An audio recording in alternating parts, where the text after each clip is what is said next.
오늘 사실은 6장부터 지금 10장까지 우리가 보게 될 텐데 6장을 읽었습니다. 10가지 재앙을 통해 본 하나님의 역사라는 주제로 제목으로 말씀을 나누겠습니다. 오늘은 성경 대탐험 이제 출애굽기 2주차입니다. 2주차 출애굽기 6장부터 10장까지인데 우리가 이 말씀을 참고하면서 은혜를 나누기 원합니다.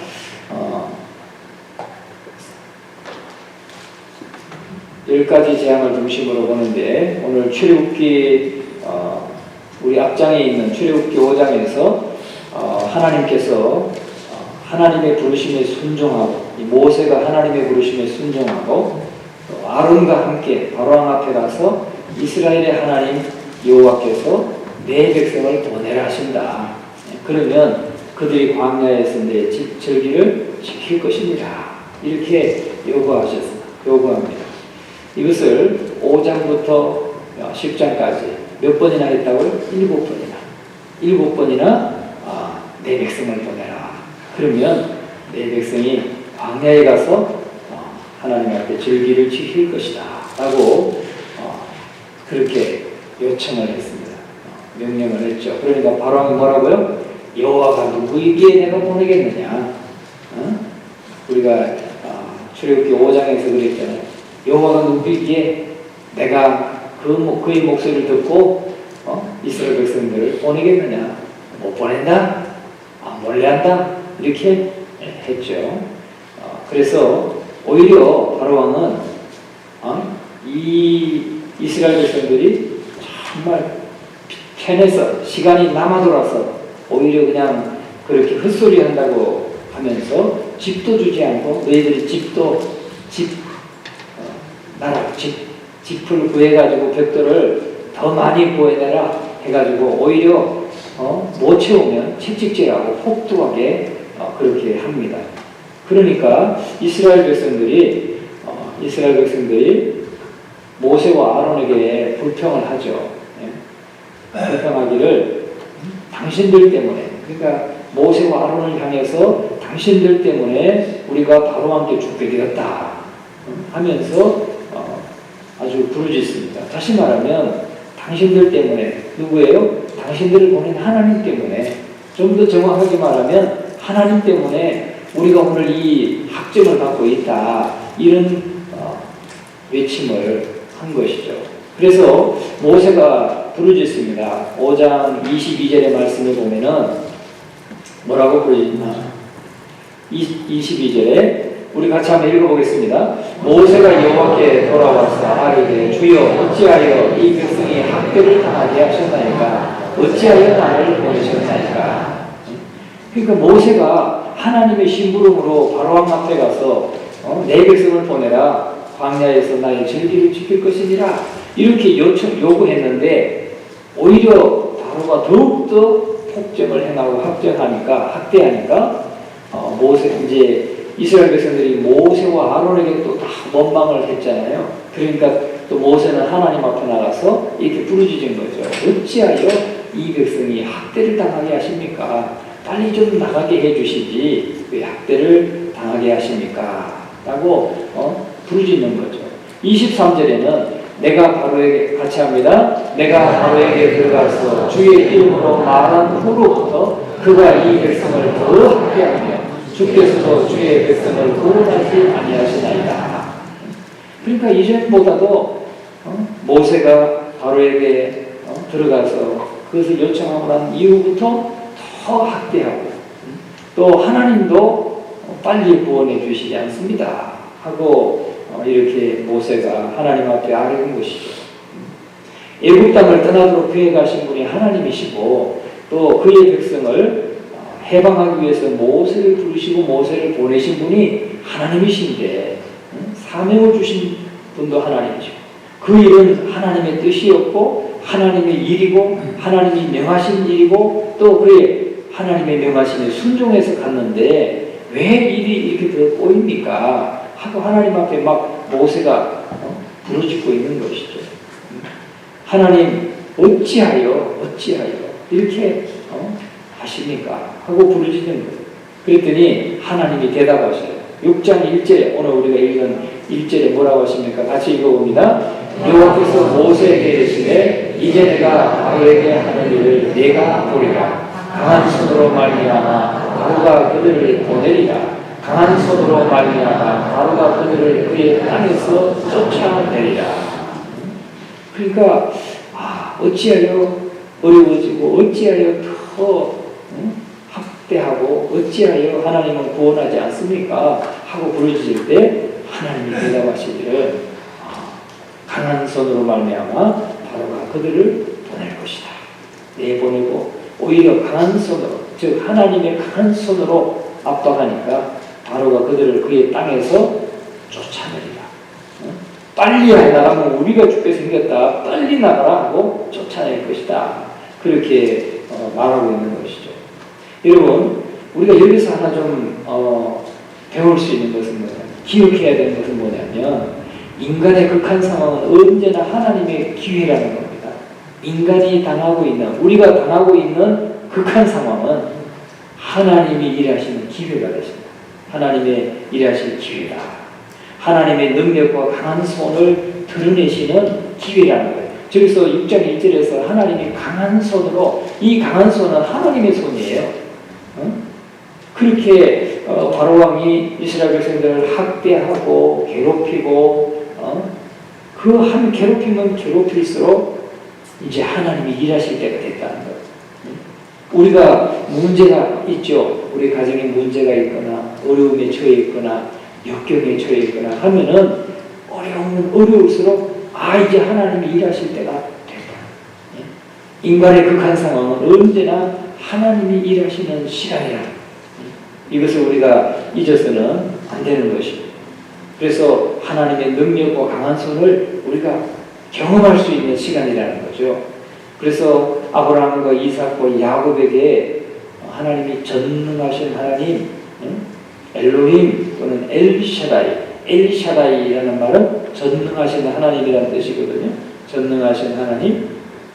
그런데 여기서 지금 이 여호와라고 하는 말씀은요, 나는 스스로 있는 자라 하는 이름이잖아요.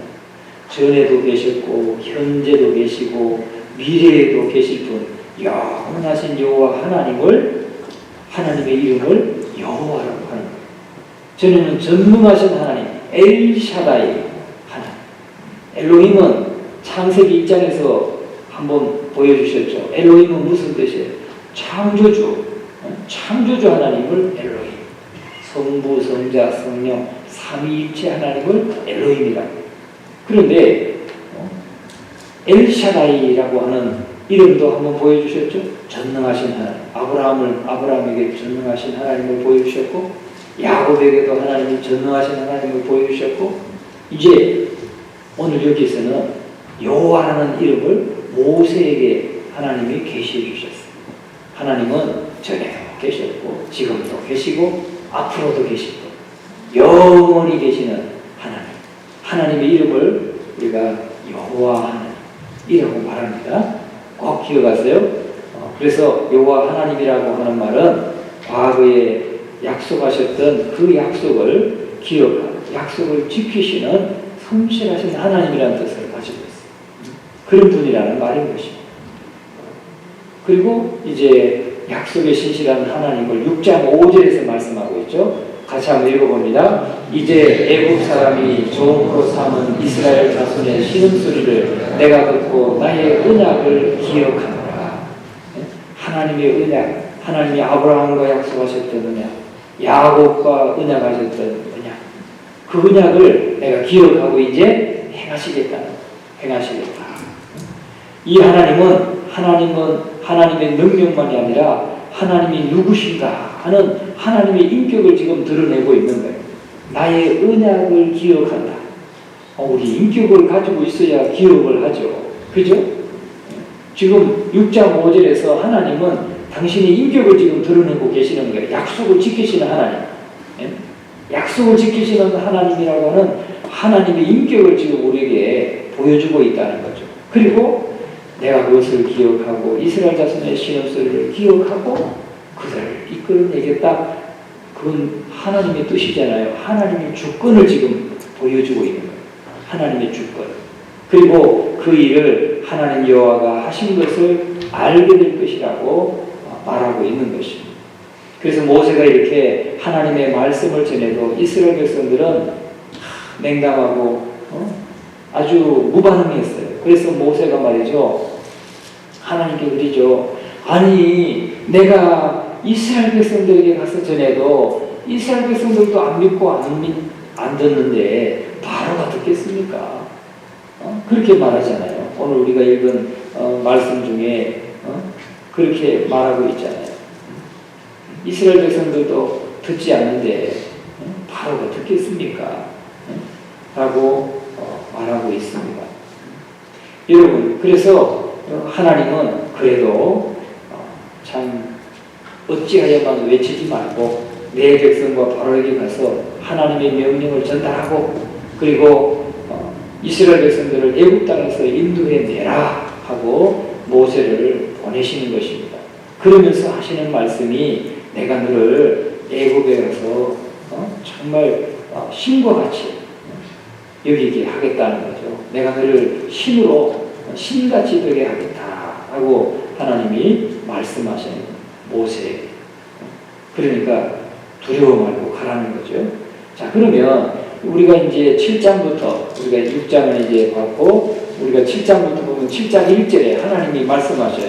같이 한번 읽어봅니다. 여호와께서 모세에게 이르시되 볼지어다 내가 너를 바로에게 신같이 되게 하였은즉 내 형 아론은 내 대언자가 되리니. 그러니까 모세가 지금 두려워하잖아요. 아니 이스라엘 백성들도 안 듣는데 바로가 듣겠습니까? 내가 분명히 가서 내 백성을 보내라고 하나님 말씀 전했는데 저렇게도 학대하는데 제가 뭐 어떻게 하라고요 하나님? 이런 심정을 지금 하나님 앞에 아랬을 때 하나님께서 하시는 말씀이 여호와께서 모세에게 이르시되 볼지어다 내가 너로 바로에게 신같이 되게 하겠다. 신이 뭐예요? 신. 인간의 한계를 뛰어넘은 초월해 계시는 하나님, 전능하신 하나님. 모세가 그냥 한 인간에 불과하고 목자, 그냥 평범한 사람이었잖아요.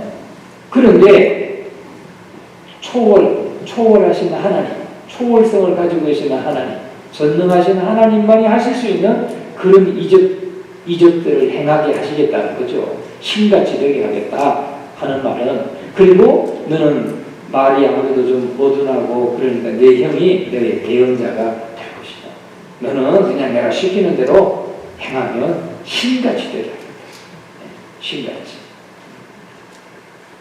그래서 내 군대 내 백성 이스라엘을 바로의 압제에서 건져내서 인도해낼 것이다 라고 하나님이 말씀하시는 것입니다.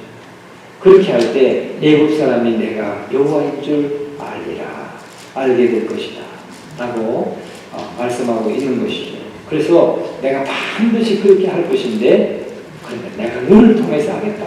모세 너를 통해서 내가 그 일을 이루겠다 라고 말씀하시는 거예요. 그래서 지금도 사망이 두려워서 마귀에게 죄의 종로로 타고 있는 주의 백성들을 하나님이 건져내셔서 천국에 이르게 하시는데 하나님이 누구를 보내셔요? 교회. 오늘 저와 여러분을 보내셔서 그 마귀에게 종로로 타고 있는 사람들을 이끌어내라. 그때에 뭘 행하시겠다. 하나님이 우리와 함께 하시면서 우리의 할 일도 주시고 우리가 감당할 수 있는 능력도 주시고 은사도 주시고 할 수 있는 능력을 주시겠다는 거예요. 믿습니까? 그러니까 우리가 이제 늘 복음을 전하고 전도하는 것, 영혼을 구원하는 이 일에 대해서 정말 여러분들이 두려워하지 마시고 담대하게 나갈 수 있게 되기를 간절히 축원합니다. 우리 전반기 새가족 초청잔치 때 초청 축제 때는 정말 하나님이 모세를 불러가지고 모세를 보내시면서 모세에게 약속하셨던 이 약속들을 꼭 마음에 새기고 그래 하나님이 나에게도 저 마귀의 소나기 아래 놓여있는 영혼들 이끌어내시라. 주님이 능력도 부어주시고 주님이 함께해서 함께 하시면서 나를 보내신다고 하는 그 약속을 새기면서 담대하게 행할 수 있기를 간절히 축원합니다. 자, 그래서 우리가 보면은 나는 나이가 많아서, 여러분 그런 생각하지 마세요. 모세가 어마어마한 일을 시작할 때 나이가 80세였다고 그랬죠. 모세가 80세. 내가 전에 보니까 서울에서도 80세 권사님이 전도를 제일 많이 하시더라고요. 80세 넘으셨는데 그 당시에 83세였거든요. 그럼 지금은 이제 90세 정도 되셨어요. 근데 그 권사님이 전도를 제일 잘하셨어요. 제일 많이 1년에 한 120명, 130명까지 전도를 하셨어요. 그러면 할머니들만 전도하는가? 아니요. 할머니들만 전도해 오는 게 아니라 여기 20대, 30대 청년들도 다 데리고 오셔요. 참 신기하시죠. 근데 그분은 제가 보니까 기도가 아주 얼마나 파워 있는지 몰라요. 기도로 영성이 단련돼 가지고요. 전도할 때도 굉장히 권세 있어요. 예수 믿어. 믿어 할 때 이렇게 그냥 안 믿을까 하다가 그냥 믿어지는 그런 것처럼 굉장히 적극적으로 전도하십니다. 담대하게 하신다는 말이죠. 그러니까 그냥 다 반말로 하고 이런다는 말이 아니고 그만큼 이렇게 영적인 본성을 가지고 하니까 젊은이들도 많이 전도하시는 걸 보았어요. 자, 그런데 브리테니카 백과사전에 보면 위대한 인물로 이렇게 거론된 사람들이 통계를 보니까요, 50대에 이룬 사람이 34%, 50대에 위대한 인물로 하여튼 이렇게 백과사전에 올라가게 된 사람이 34%, 또 60대에 이룬 사람은 35%, 70대에 이룬 사람은 23%, 80대에 위대한 인물에 등극한 사람은 8%라는 거예요. 놀랍잖아요? 그런데 60대 이후에 한 사람은 66%라 된다. 60대 이후를 다 더해보면 66%예요. 이야, 우리에게 희망이 있어요, 없어요? 희망이 있어요, 없어요? 희망이 지금 우리한테 막 넘치는 거죠. 할렐루야? 이제 다 죽었어요, 이제. 이제 우리가 나가면 다 죽었어요, 이제. 우리가 다 이길 수 있어요. 믿습니까? 야, 60대 이후에 위대한 인물이 된 사람들이 66%나 된다. 우리가 이것을 기억하시기 바랍니다. 하나님은 모세에게 무작정 등 떠들여서 보낸 게 아니고, 하나님께서 하나님의 위대한 일을 시작하실 때 능력을 같이 부어주시고, 또 돕는 자를 붙여주시고, 모세가 들었던 그 지팡이, 모세의 지팡이였잖아요. 그런데 하나님의 지팡이를 사용하시잖아요. 그것이 막 기사와 이적을 나타내는 그런 도구가 되게 하셨던 것을 보게 됩니다.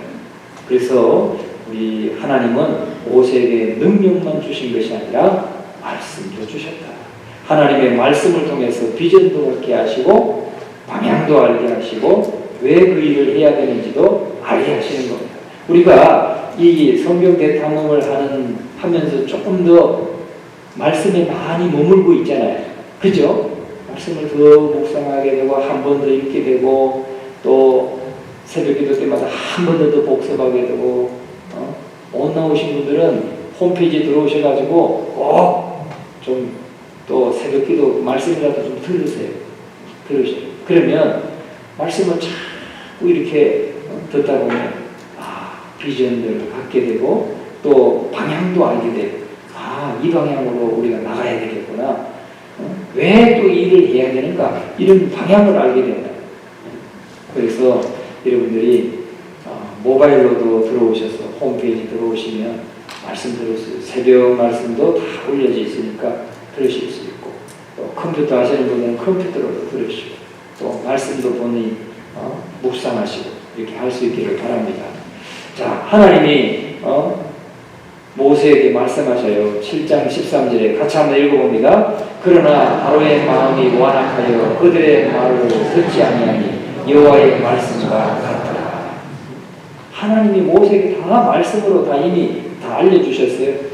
그 말씀대로 바로가 다 반응하고 있는 거죠. 마음이 완악하여서 그들의 말을 듣지 아니하니까 모세는 다 알고 있는 거예요. 내가 오늘 이 말을 해도 바로가 강팍하게 완악하게 안 들을 것이다.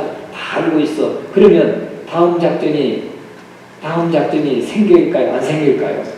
생기죠. 다음 작전이 이제 다 생기는 거예요. 그래서 모세는 하나님이 그 입에 담아준 말씀들을 전하고 있는 것을 보였습니다. 그래서 여호와의 말씀과 같더라. 여호와의 말씀과 같더라. 여호와의 말씀과 하나님이 말씀해 주신 대로 다 이루어지는 것을 보게 되는 것이죠. 그런데 하나님이 주신 말씀을 가지고 선포하고 행동하면 하나님은 오늘 저와 여러분들을 통해서 그 크신 하나님의 일을 이루어 가시는 거예요. 지금 당장에는 그냥 잘 안 되고 장애물이 있고 또 방해하는 세력이 있고 하더라도 결국은 하나님께서 그 뜻을 이루어 가시는 겁니다. 그러니까 하나님이 바로의 마음을 강팍하게 하셔서 이렇게 그의 말을 듣지 않도록 하셨다. 그러니까 하나님 말씀대로 지금 되고 있는 거니까 하나님 말씀대로 이루어져 가고 있는 것이죠. 자, 그래서 우리가 7장 3절과 13절의 말씀을 보면, 자, 3절 같이 한번 읽어봅니다. 내가 바로의 마음을 완악하게 하고 내 표징과 내 이적을 애국 땅에서 많이 행할 것이다. 13절 그러나 바로의 마음이 완악하여 그의 말을 듣지 않으며 갑자기 엇박자가 나가지고 네. 바로의 마음이 완악하여 그들의 말을 듣지 아니하니 여호와의 말씀과 같더라. 자, 하나님이 바로의 마음을 완악하게 해서 못 믿게 하셨다. 이거 우리가 혼동하셨다. 오늘 아침에도 말씀 전했잖아요. 하나님이 아예 믿지 못하도록 막 방해하시고 이런 하나님이 아니에요. 하나님은 어떻게 하든지 예수 믿고 구원받기를 원하시는 분인데 그렇게 방해하는 것은 마귀가 방해하는 거죠. 그 마귀가 그렇게 방해하니까 바로가 그런 마음, 자기의 욕심을 따라서 그 마귀의 부추기는 그에 따라서 그렇게 행했다는 거예요. 그런데 하나님이 쪽에서 바로의 마음을 완악하게 하여 듣지 아니하는 거예요. 완악하게 했다 하는 말은 내버려 두셨다. 하나님이 내버려 두셨다는 말이에요. 적극적으로 뜯어말리고 두드러 패면서 하지 못하도록 뜯어말린 게 아니고 하나님이 그냥 내버려 두셨다. 여러분, 우리가 신앙생활 할 때 이런 장애물들을 만날 수 있습니다. 이런 장애물을 왜 만나게 하실까요? 오늘 7장 13절에 분명히 말씀했고 이 말은 바로 하나님도 그대로 내버려 두셨다. 바로의 마음을 내버려 완악하게 그냥 내버려 두셨다. 이런 말이고 또 모세가 아론에게 바로 왕 앞에 지팡이를 던지라 했더니 뱀이 되고 또 술객들이 지팡이를 던졌더니 뱀이 되고 그래서 모세가 던진 그 뱀이 지팡이가 그 뱀들을 다 잡아 먹어버렸잖아요. 마귀도 그런 능력이 있습니다. 아론의 지팡이 뱀이 다 삼켜버렸는데 결국은 하나님이 궁극적으로 승리하시는 것을 보여주고 있는 것입니다. 그래서 어려운 난관이 있고 이 장애물이 있다 할지라도 정말 우리는 장애물이 있다 할지라도 정말 하나님의 궁극적인 승리를 믿고 나가야 될 줄 믿습니다. 자, 그러면 하나님이 재앙을 내리신 목적 10가지 재앙이 나옵니다. 근데 그 중에서 우리가 9가지 재앙만 오늘 보겠어요. 그래서 이 10가지 재앙을 왜 하나님이 허락하셨는가? 왜? 우리가 아침에도 말씀을 들었지만 강팍한 마음을 가지고 하나님의 말씀을 안 들으니까 결국 10가지 재앙까지 가게 되는 것이죠. 그러면 우리 재앙을 한번 살펴보면 출애굽기 8장 19절에 같이 한번 읽어봅니다. 술사가 바로에게 말하되 이는 하나님의 권능이니이다 하였으나 바로의 마음이 완악하여 그들의 말을 듣지 아니하였으니 여호와의 말씀과 같더라. 이것이 결국은 하나님께서 이 재앙을 내렸어요. 이 재앙을 내렸을 때 애국의 술사들이 자기가 이제 지팡이를 던져서 뱀을 만드는 건 자기들도 따라할 수 있었잖아요. 그런데 이 재앙을 만났을 때는 그거는 흉내를 못 냈어요. 흉내를 못 냈는데, 그러니까 이 술사들이 바로에게 말하기를 이것은 이건 이제 우리 힘으로 못하는 겁니다. 이건 하나님의 손으로만 할 수 있는 겁니다. 라고 바로에게 말했어요. 그런데 바로가 그 말을 듣지 않았다 하는 말이죠.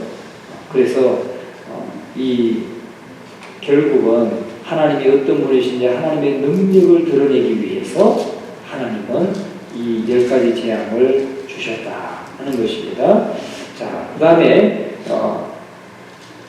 애굽 땅을 심판하기 위해서 하나님이 재앙을 내리셨고, 또 이스라엘을 해방시키기 위해서 재앙을 내리셨습니다. 그러면 우리가 10가지 재앙을 간단하게 좀 살펴보면서 한번 하나님이 어떻게 하나님의 능력을 나타내셨는가, 어떻게 바로왕을 정말 항복하게 만들었는가 하는 것을 보겠습니다. 첫 번째 재앙이 무슨 재앙이에요? 피재앙이에요. 피재앙은 나일 강물을 피로 만드시는 겁니다.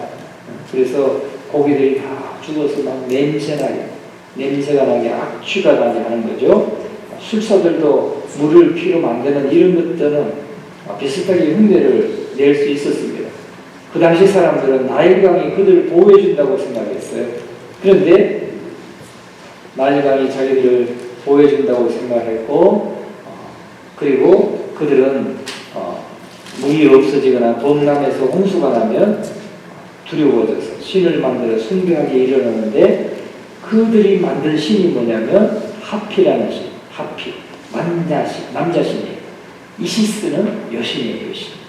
그리고 크눔이라고 하는 신은 여신인데, 이런 신들을 만들어서 감히 우리를 보호해달라 하면서 숭배했다는 거예요. 그러니까 이 물을 숭배한 거죠. 나일강 물을 숭배한 거죠. 지금도 이집트 같은 경우는 나일강 주변의 그 비옥한 옥토에서 나오는 곡식들로 다 전 국민이 먹고 사는 거예요. 그러니까 나일강은 그냥 젖줄이죠, 젖줄. 생명줄이에요. 그러니까 그 물이 자기를 보호한다고 믿었던 거죠. 나일강이 범람할 때마다 그 비옥한 땅이 돼버리는 거죠. 거기에 곡식을 다정하고 그 소출로 먹고 살고 이제 그렇게 되는데, 그 피를 갖다가 물이 피가 되게 했으니까, 물이 죽어서 악취가 나게 했으니까 그들이 믿고 있는 저 신들이 아무런 능력을 발휘하지 못하도록 하나님이 제압해 버리는 그러한 것을 지금 보여주신 것입니다. 그래서 물이 피가 되게 하셔서 하나님의 권능 앞에서 그들의 신이 얼마나 무력한 것인지를 하나님이 드러내 주신 거죠. 첫 번째 재앙. 그래도 그들이 바로왕이 굽히지 않았다 하는 거예요. 두 번째는 개구리 재앙이에요. 개구리 재앙. 개구리는 다산을 상징하죠. 우리는 개구리 옛날에 맛있게 먹었잖아요. 그냥 학교 갔다 오면 깡통 하나 들고 막대기 하나 들고 개구리 잡으러 다니는 게 일이었어요. 그죠? 여러분 안 잡았나요? 저는 못된 짓 많이 했나 봐. 그냥 이만한 그 황소개구리 있으면 그냥 딱 때리면 그냥 쫙 끄대. 이거 기뻐하면 안 되는 거예요. 그죠? 정말 그 이후는 뭐 그렇게 잡아본 적이 없지만, 깡통에 하나씩 잡아와가지고 돼지 주고 막 형이 삶아가지고 뒷다리를 막 또 뜯어줘. 또 먹죠. 그랬던 기억이 나요. 여러분들은 되게 아주 전혀 그렇지 않은 것처럼 먹어보셨어요? 그런데 지금 생각하면 그 이쁜 개구리를 왜 그렇게 많이 잡았나 그런 생각이 들고, 개구리자. 왜냐하면 다산을 상징해요. 개구리는 알이 막 많잖아요. 한번 알 나면 그냥 시끄럽게 다산을 상징하는 개구리. 그래서 이 애국 사람들은 개구리를 먹지 않았다고 그래요. 출산을 돕고 다산하게 하는 신이기 때문에 개구리를 숭배했고 먹지도 않았습니다. 그런데 막 그런 개구리가 밥상에도 올라오고 막 집안에도 올라오고 하면서 피해를 주기 때문에 크신 하나님을 드러내셨다. 개구리마저도 하나님의 지휘에 따라서 다 움직이는 그런 것을 보여주신 겁니다. 개구리 있지 않아요. 근데 애굽의 술사들도 그것을 어느 정도 흉내낼 수 있었는데 세 번째 재앙인 세 번째 이 재앙은 보니까 애굽 술사들이 이것은 흉내내지 못했다고 해요. 땅의 신, 사막의 신이라고 하는 세트라는 신을 이 애굽 사람들은 믿었어요. 세트 신. 땅의 신이기 때문에 땅의 신, 사막의 신. 근데 세트가 축복이 아니라 저주임을 보여주고 있는 거죠. 땅에 있는 그 많은 티끌들이 다 뭐가 된 거예요? 이가 된 거예요. 이가. 아유. 또 그 생각하면 또 어렸을 때는 참 겨울에도 그냥 내복을 벗어서 코롱볼에다가 그냥 뒤집어 가지고 따따따따따 여러분 해보셨어요? 네. 다 해보셨군요. 정말 겨울만 되면 그냥 코롱볼에다가 내복 뒤집어 가지고 그 재봉지라는 선 있는데 따따따따따 태웠던 다 기억나시죠? 그러니까 저 땅의 신, 사막의 신 세트가 있는데 그 땅의 티끌을 가지고 이를 만들었어요. 세트가 아무 축복이 돼야 되는데 세트가 축복이 돼야 되는데 그게 저주가 돼버렸으니까 저주임을 보여줬다는 거죠. 그래서 소중한 땅 생명의 근원이고 그들이 발을 딛고 사는 땅이 이고독실이거든요. 그러니까 괴롭히고 고통스럽게 되니까 세트라고 하는 신을 막 자기들이 섬겼는데 아무 힘이 없는 거죠. 무력한 신이 된 거예요. 그렇게 해서 참 이렇게 하나님의 손가락으로 하셨다 하고 고백할 수밖에 없어요. 이거는 하나님이 하셨다라고 고백할 수밖에 없게 했다는 거죠. 자, 그게 세 번째 이재앙. 네 번째는 발이재앙. 네 번째는 발이재앙. 자, 세 번째 이재앙은 애굽 술사들이 흉내 냈어요, 못 냈어요? 흉내 못 냈다 그랬어요. 그 다음에 파리재앙. 파리는 자신들의 운명을 지배하는 신이라고 믿었습니다. 그래서 바알세불 이 말은 파리의 왕이라는 뜻도 있어요.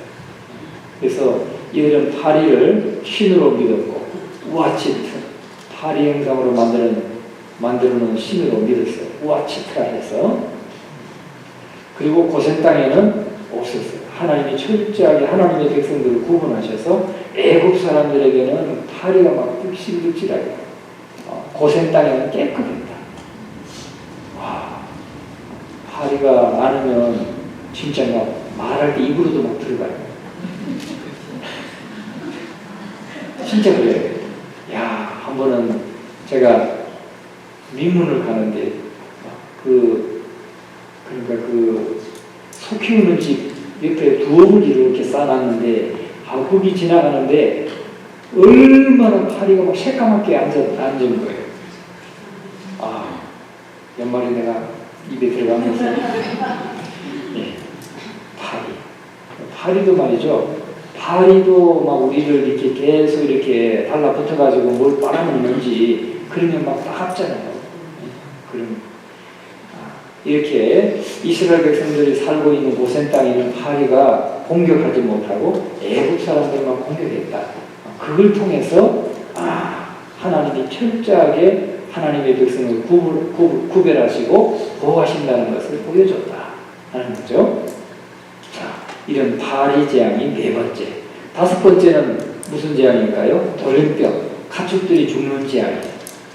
애굽 사람들은 이 핫솔이라고 하는 암소머리의 신을 섬기고 아피스라고 하는 수소머리의 신을 섬겼다. 그래서 하나님의 심판 앞에 모두가 다 무너졌으나 이스라엘 가축들은 하나도 없죠. 그러니까 이스라엘 가축들은 또 하나님이 공격하지 않게 했어.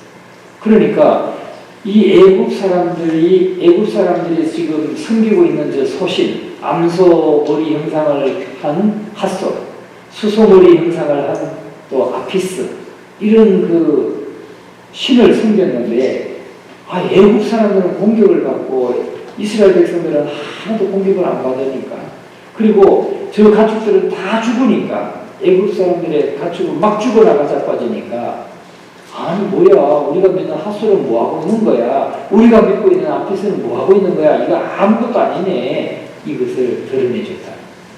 그러니까 이 하나님의 10가지 재앙은 다 그렇게 이 애국 사람들이 숭배하고 있는 신들을 다 그것이 다 가짜고 무능한 신인 것을 다 드러내주는 그런 재앙이었던 것을 볼 수가 있습니다. 그 다음에 6번째는 악성 종기재앙. 악성 종기재앙. 세크벨트라고 해서 질병을 예방하는 신인 세크벨트라고 하고, 일단 병이 들면 고쳐주는 신을 순우신이라고 믿었는데, 이것도 종기가 일어나서 온 애국 사람들이 공격을 받으니까 치료하는 사람마저도 막 죽어나가니까 결국은 소용이 없었다는 거예요. 그래서 그들이 우상으로 섬기고 있는 이 모든 것들은 다 허망한 것이다 하는 것을 증명해 줬다 하는 것입니다. 그 다음에 7번째는 우박재앙이에요. 우박재앙. 이게 9장 13절부터 35절에 나오는 것이죠. 우박재앙. 하늘의 여신이라고 하는 누트라는 신과 수학의 신이라고 하는 오시리스, 그것도 하나님의 심판 앞에 모두 무력했다 하는 것을 보여주고 있습니다. 9장 20절에 이렇게 말씀해요. 9장 20절, 21절을 한번 읽어보겠습니다. 시작. 바로의 신하 중에 여호와의 말씀을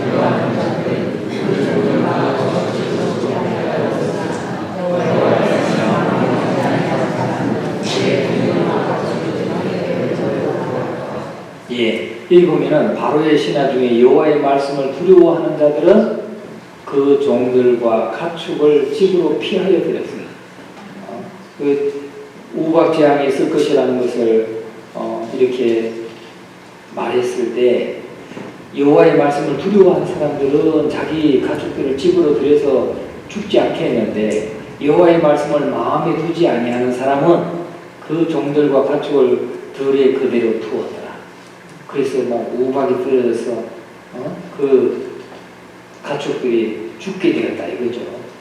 그래서 마음이 강팍한 것과 강팍하지 않은 것은 그렇게 차이가 있는 거죠.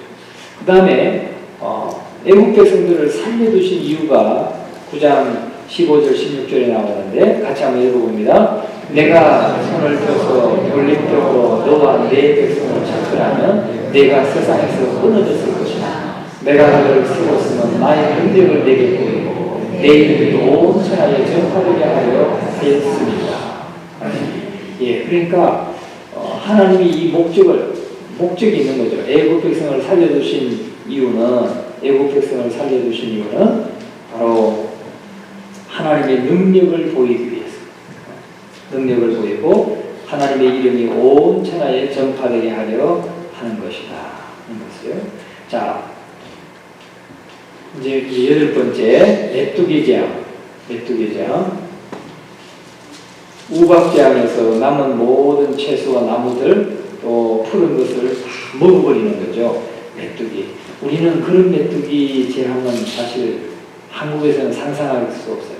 그런데 정말 우리가 성경 현장 답사를 가보면 그 르비딤이라든지 그 다음에 거기 현장에 가보면 정말 이 바닥에 메뚜기 한 마리가요, 이 정도 큰 메뚜기들이 바싹 말라가지고 죽은 메뚜기들이 막 그냥 깔려있어요. 근데 그게 하늘을 새까맣게 덮을 정도예요. 사진에 보면은 막 어마어마해요. 메뚜기 떼. 그냥 지나갈 수가 없어요. 그 메뚜기 떼가 막 일어날 때, 따따따따 막 날 때 그 앞을 지나갈 수가 없어요. 눈을 뜰 수가 없어요. 새까맣게. 그게 메뚜기잖아요. 그런 메뚜기가 한번 앉으면 남은 모든 채소와 나무, 푸른 것은 다 갉아먹어버려요. 그렇게 무서운 거예요. 메뚜기 제약. 그 다음에 흑암제약, 호러스라고 하는 태양신을 그들이 섬겼어요. 그 애국 사람들은 태양신을 섬겼잖아요. 근데 태양이 흑암이 돼버려요. 빛을 잃어버려요. 그러니까 하나님이 그냥 흑암으로 그 빛을 그냥 제압해버리는 거죠. 그러니까 이스라엘 백성들이, 애국 사람들이 그렇게 자랑스러워하던 태양신, 그 신을 하나님이 심판하니까 침묵하게 되고 빛을 잃게 되고 아무런 능력을 나타내지 못하게 되었다 하는 것입니다. 자, 그러면 우리가 바로의 반응만 한번 살펴보고 말씀을 마치도록 하겠습니다. 8장 25절에 보면 바로가 이 10가지 재앙을 9가지 재앙을까지 받고 바로가 어떤 반응을 했느냐? 4가지 반응을 해요. 첫째는 예배는 드리되 애굽 땅을 벗어나지 말라. 그렇게 8장 25절에 말씀하죠. 또 8장 28절에 가면은 너희는 광야로 나가되 너무 멀리 가지는 말아라. 멀리 가지 말라. 그렇게 막 10장 9절 10절에 가면은 가기는 가되 아이들을 놓고 가라. 이렇게 해요. 그 다음에 네 번째는 10장 24절에 가면 양과 소는 두고 가라. 이렇게 도전한다는 것이죠. 여러분, 이것이 바로 마귀의 전략이라는 거예요. 마귀죠. 그래서 결국은 10번째 재앙을 받고 나서 이스라엘 백성들과 그들의 가축과 또 은과 금과 의류들 해서 다 가지고 나갈 수 있도록 해줬지. 9번째 재앙까지는 바로가 저렇게 하는 거죠. 예배는 드리되 그냥 여기 가서 멀리 가지 말고 애국 땅을 벗어나지 말아라. 또 너무 멀리 가지는 말아라. 광야로 나가더라도 멀리 가지 말고 가기는 가게 아이들은 놓고 가고 나중에 양과 소는 다 놓고 가라. 그랬을 때 이스라엘 백성들이 뭐라고 했겠어요? 시잘데기 없는 소리 했다고 했겠죠. 그리고는 다 데리고 나갔던 것을 볼 수가 있습니다. 여러분, 이게 바로 마귀의 전략이다. 마귀의 전략.